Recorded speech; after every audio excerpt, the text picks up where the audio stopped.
The stories presented in this video are real, but we have changed the characters' names and altered images to protect their identities.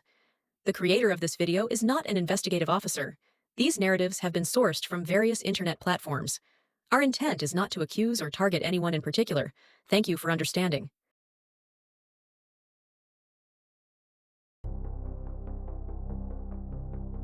Welcome to True Crime Stories Hub.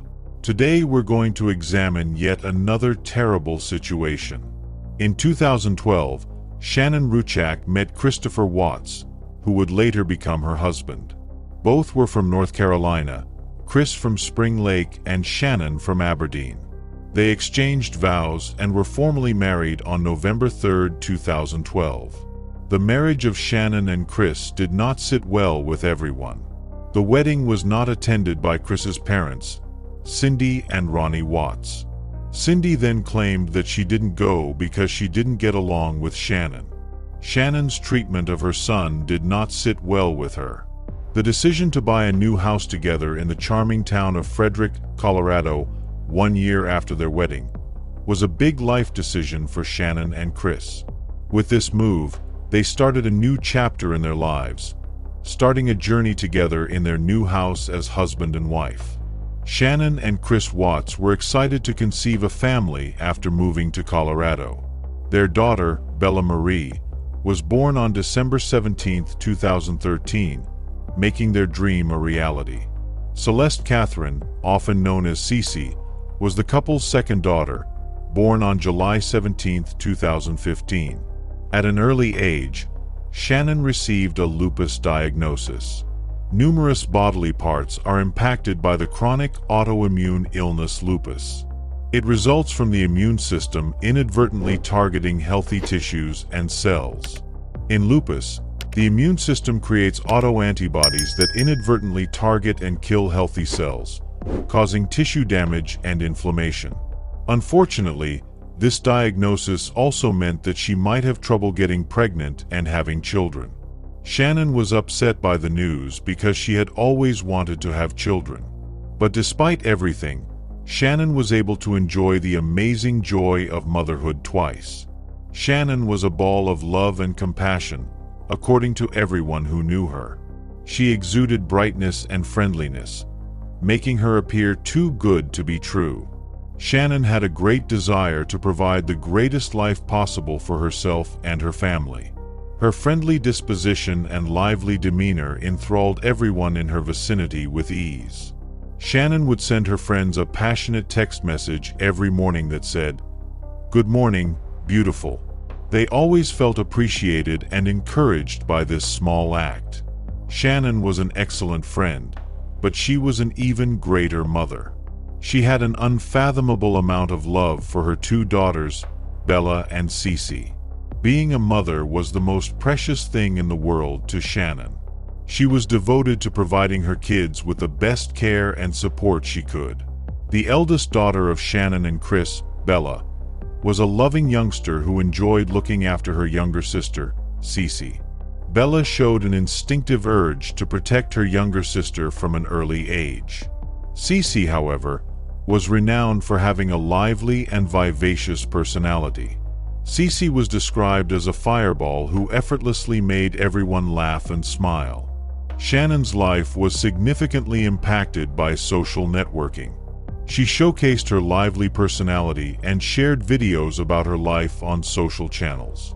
These recordings, which offered a window into her everyday life and her daughters' lives, were entertaining to her friends and family. Shannon frequently showed her adoration for her husband, Chris, in her videos. "Chris is the nicest thing that has ever happened to her," she said in a video that she once shared. Chris was shown as a loving father and husband by this proclamation of love. Shannon's relatives and friends appreciated her joyful marriage, but they also saw that Chris was a recluse. They struggled to establish a deeper connection with him.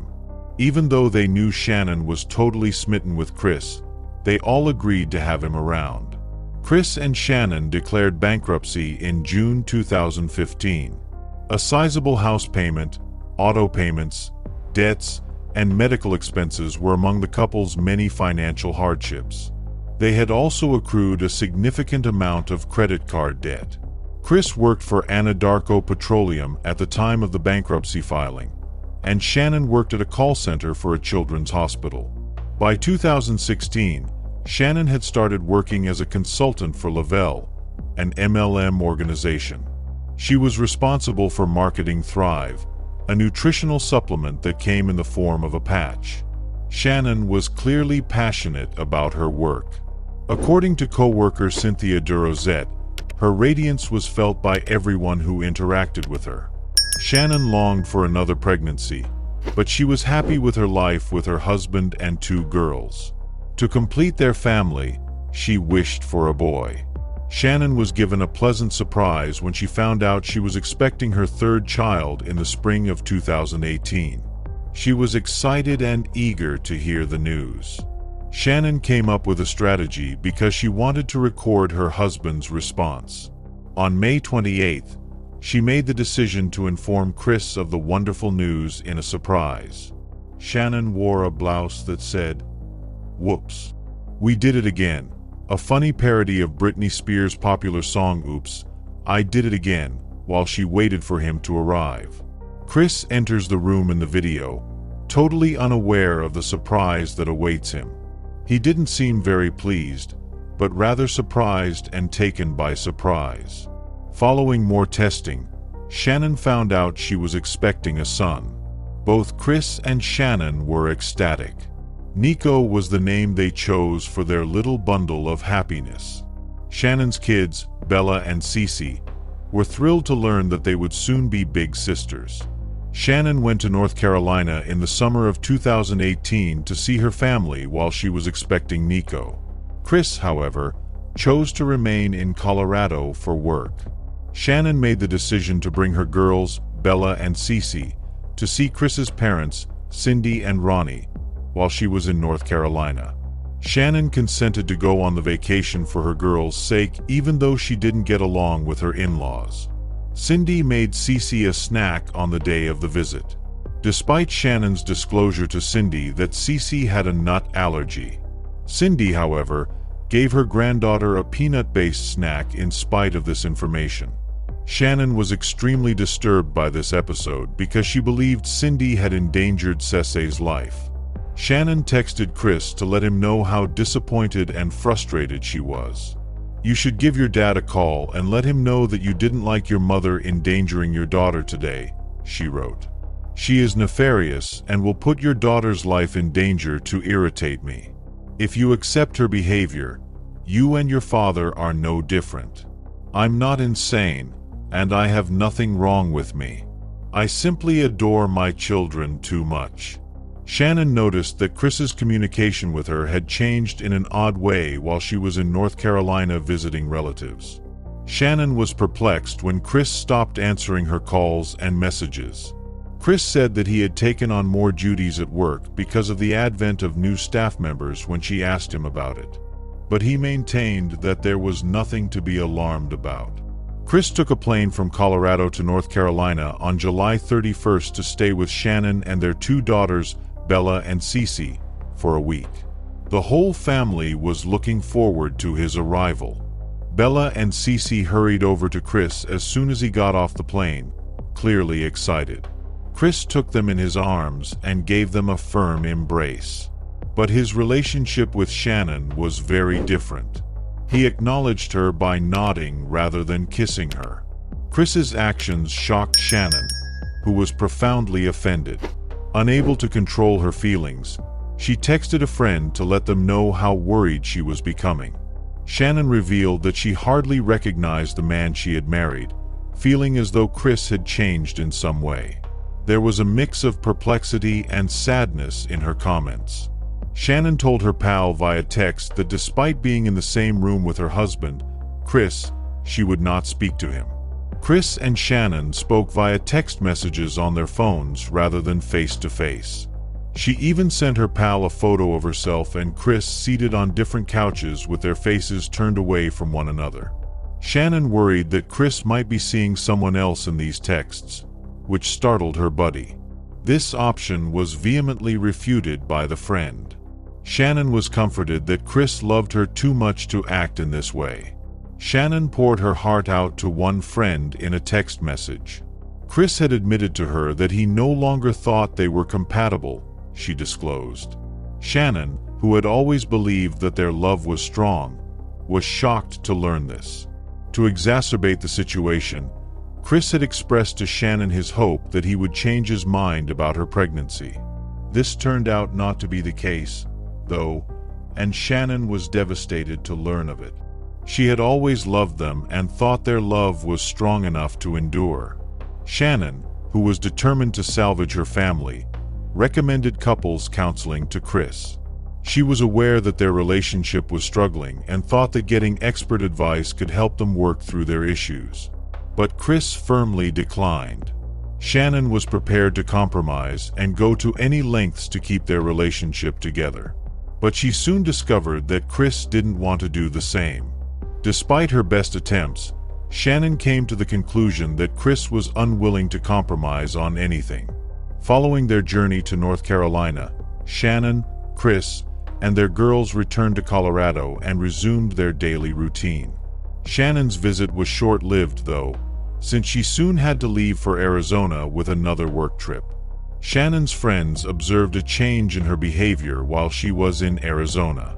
She appeared bewildered and upset rather than her normal upbeat demeanor. While remaining in their hotel room one evening, Shannon confided in her companions about her worries. She disclosed that Chris had voiced his skepticism about their compatibility and had declined to attend couples therapy. Shannon was in Arizona with her pals on August 11th when she received a notification on her phone about a restaurant charge that had been made to her and Chris's account. Although this was not exceptional in and of itself, the amount charged was concerning. In addition to wondering why the bill was so exorbitant, Shannon had a sneaking suspicion that Chris was dining with someone else. She had a persistent sense of uneasiness and uncertainty as a result of this suspicion. Shannon got home from her work trip around 1:48 in the morning. Shannon was driven home by Nicole Atkinson, a close friend. Chris and Shannon's doorbell camera captured footage of Shannon walking into her home. Because they hadn't received her customary good morning messages, Shannon's pals were worried about her when they woke up on August 13th. They were certain that Shannon would never miss her crucial appointment with the OB/GYN, which was set for 9:30 a.m. But one of Shannon's best friends, Nicole Atkinson, was rather worried when she failed to show up for a business meeting at 12:30 p.m. When Shannon hadn't been heard from all day, Nicole realized something wasn't right. She had a nagging suspicion that something was wrong. Feeling pressed for time, Nicole decided to go over to Shannon's place. Her stomach dropped as she got closer to her home. The shoes Shannon wore every day were near the front door, and her van was parked in the garage. In the hopes that Shannon would emerge and explain that she had overslept and was exhausted from her travel the day before, Nicole knocked on her front door. But Shannon never answered. One of Shannon's friends called her husband, Chris, to let him know that they couldn't reach her. Since Chris thought Shannon might have taken his daughters to a friend's house, he reassured them not to worry. Shannon's pals were perplexed by his reaction because none of them knew where she was and they were all in communication with each other. Shannon has no intention of meeting any of them. Chris was eventually told by Shannon's pals that they intended to report Shannon and the girls missing to the Frederick Police Department. Concerned for her friend, Nicole called 911 to report Shannon, Bella, and Cece missing, despite Chris's declaration that he did not want to engage the authorities. An officer from the Frederick Police Department showed up to Shannon and Chris' home after Nicole contacted the police. Nicole was obviously quite upset about her missing companion based on the officer's body cam footage. Chris arrived at the house as Nicole was telling him what she knew about Shannon and her daughters. Chris stepped out of his car and went to the officer, but despite the fact that his wife and girls were missing, it was obvious that he did not feel as concerned as Nicole did. The officer discovered Shannon's purse while checking the home of Shannon and Chris. The officer found Shannon's medication for herself and her two girls in this purse. Nicole, Shannon's friend, was even more alarmed when her purse was found, but Chris, Shannon's husband, stayed composed. On the bedside table, the officer also discovered Shannon's wedding band. In order to examine the film from their security camera, the officer and Chris strolled over to a neighbor's house. This camera was set up to record a portion of Shannon and Chris' garage and driveway. At 5:28 a.m., Chris can be seen in the video getting out of the house, wandering around, and opening the garage door. Chris's attitude started to shift as they watched the video on the television. He began to look apprehensive and restless, as though he didn't like what he was viewing on the TV. Chris' odd behavior was even noticed by his neighbor. The neighbor leaned into the officer and voiced concerns about Chris's behavior after he left the house. According to the neighbor, Chris wasn't acting appropriately. Shannon's friends wanted to start looking for Bella and Cece right once since they were worried about her well-being. Chris disagreed, though, and discouraged them from participating in the quest. Shannon's friends were troubled by his statement since they did not understand why he did not care about his wife and girls. Officers went door to door in Shannon and Chris' neighborhood to inquire if anyone had seen Shannon or seen anything out of the ordinary. The FBI and Colorado Bureau of Investigation began the hunt for Shannon, Bella, and Cece the next day. Handlers searched the land and the residence using cadaver dogs provided by the Boulder Police Department. One handler commented that they smelled cleaning products and believed the residence seemed too clean when the cops examined the interior. Because of this remark, the cops became suspicious and looked more closely at the house's cleanliness. Cleaning supplies were present, indicating that someone had taken precautions to hide evidence or remove any possible traces. Chris was interviewed by 2 Denver stations outside his home while they were searching it. Chris stated in this interview that there was no argument between him and Shannon prior to her departure. He did, however, add that their chat was emotional. He begged whoever was holding Shannon, Bella, and Celeste to bring them home, saying he wanted his family back. Chris underlined that his home is incomplete without his family and that he hopes to see everyone again. But Chris' actions throughout the interview caused some people to take notice. Those who knew him were perplexed by his seeming emotionlessness and coldness. Chris' casual manner angered Shannon's pals who were watching the interview.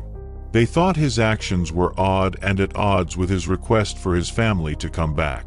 Chris was interrogated by Special Agent Coder on August 14th. Chris stated in the interview that he thought Shannon might have taken the girls and gone to a friend's house to unwind.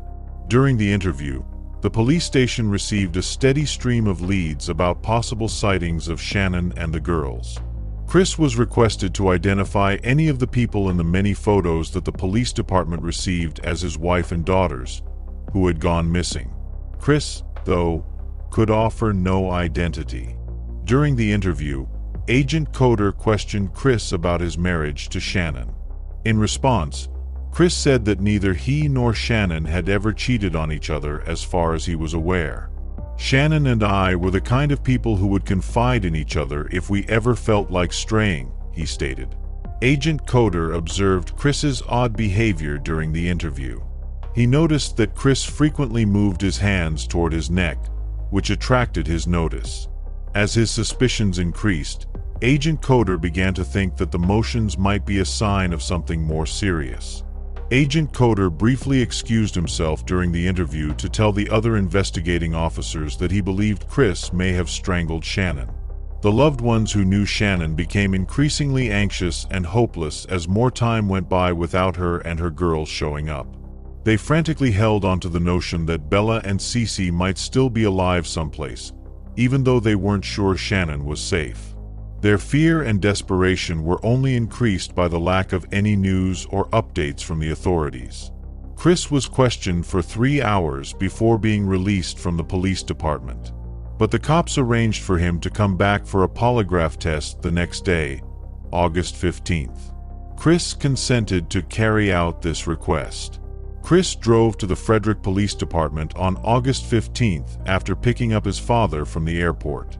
Chris was given a polygraph by Tammy Lee of the Colorado Bureau of Investigation. Chris denied knowing Shannon's location and denied being responsible for her disappearance during the polygraph. Chris would have passed this polygraph test with a score of roughly a -4. Chris's polygraph score was a miserable -18. Because of this conclusion, the detectives were certain that Chris was to blame for his wife's and daughter's deaths. They still had to convince him to acknowledge it, though. Chris was questioned about his failed test findings by Tammy Lee, the special agent, who is an extremely talented programmer and polygrapher. Although he accepted that he did not physically hurt Shannon, he did cause her emotional distress. In addition, he admitted to having an affair with Nicole Kessinger, a co-worker. Chris said he was sorry for his adultery and that he never should have expected to do so, but he denied having anything to do with his family's disappearance. Chris asked to have his father, Ronnie, present a bit later in the conversation.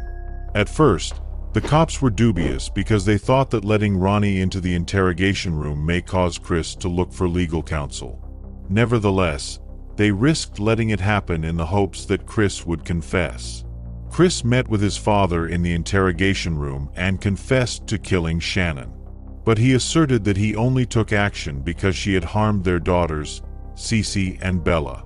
Shannon's buddies realized he was lying when they heard this excuse. Since Shannon cherished her kids and was eager to have her first son, Nico, they were certain that she would never hurt them. At one of his job sites, Chris acknowledged burying Shannon in a shallow grave. He added that he had dumped his daughters' bodies in oil tanks. But even after being detained and arrested, he insisted that he had never harmed them. For an instant, the detectives did not think Shannon had harmed her girls.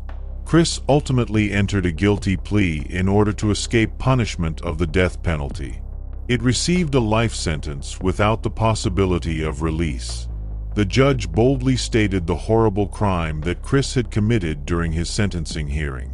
According to Chris, in his thousands of cases over the course of his career, this crime was by far the most cruel and nasty one he had ever come across. Chris confessed to killing his wife Shannon in their bed a few years later. After she confronted him about an extramarital affair and threatened to take their daughters away, Chris claimed he had strangled her. Chris then loaded her body into his pickup and proceeded to his job site with his 2 girls. Chris said that after arriving there, he killed each of his 2 little daughters individually. This sobering realization showed that one daughter had to see her sibling die before meeting the same end.